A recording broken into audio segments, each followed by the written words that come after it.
Peneliti Drone Emprit menemukan indikasi adanya sikap menahan diri para capres saat debat pamungkas Minggu malam.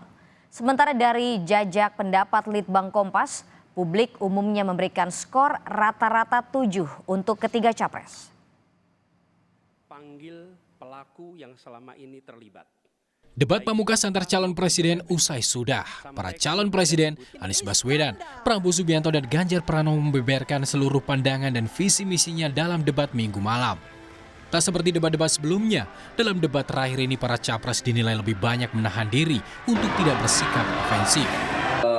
Ada quote yang menarik dari netizen semalam itu, seperti kerja kelompok gitu ya. Jadi saking landainya, saking amannya, saking damainya itu debat semalam.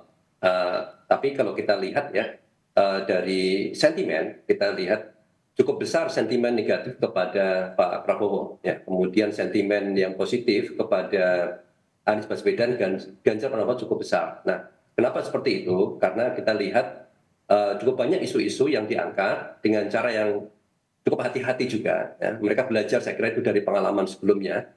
Kalau misalnya dengan cara terlalu keras, tegas menyerang ke Pak Prabowo, itu bisa menimbulkan sentimen yang negatif. Drone Emprit mencatat volume percakapan di akun media sosial Twitter selama pelaksanaan debat terakhir Pilpres 2024.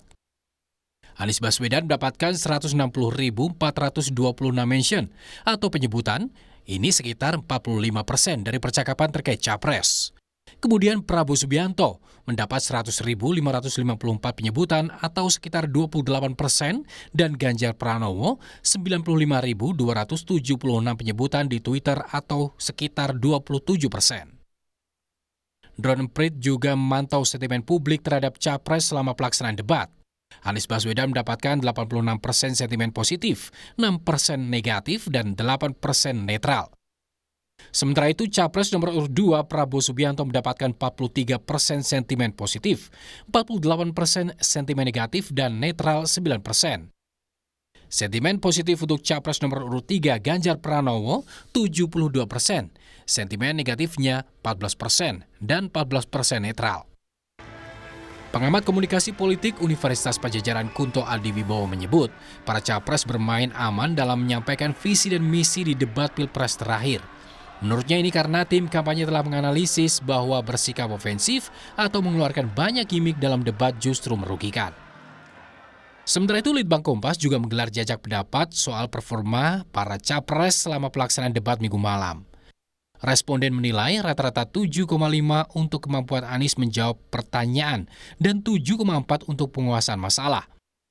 Sementara itu, Prabowo Subianto mendapatkan rata-rata nilai 7 untuk kemampuan menjawab pertanyaan dan penguasaan masalah. Ganjar Pranowo mendapatkan nilai rata-rata 7,3 untuk menjawab pertanyaan dan 7,4 untuk penguasaan masalah.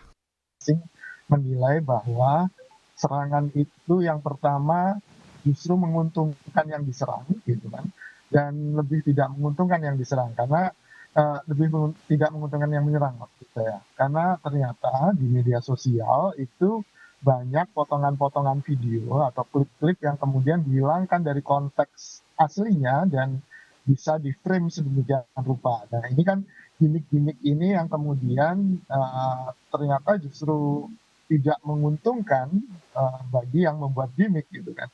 Nah, ini kemudian dievaluasi tentu saja. Yang kedua, setelah seluruh rangkaian debat selesai, para capres-cawapres masih memiliki kesempatan menyampaikan visi misi program dalam masa kampanye yang akan berakhir 10 Februari 2024. Tim Liputan Kompas TV.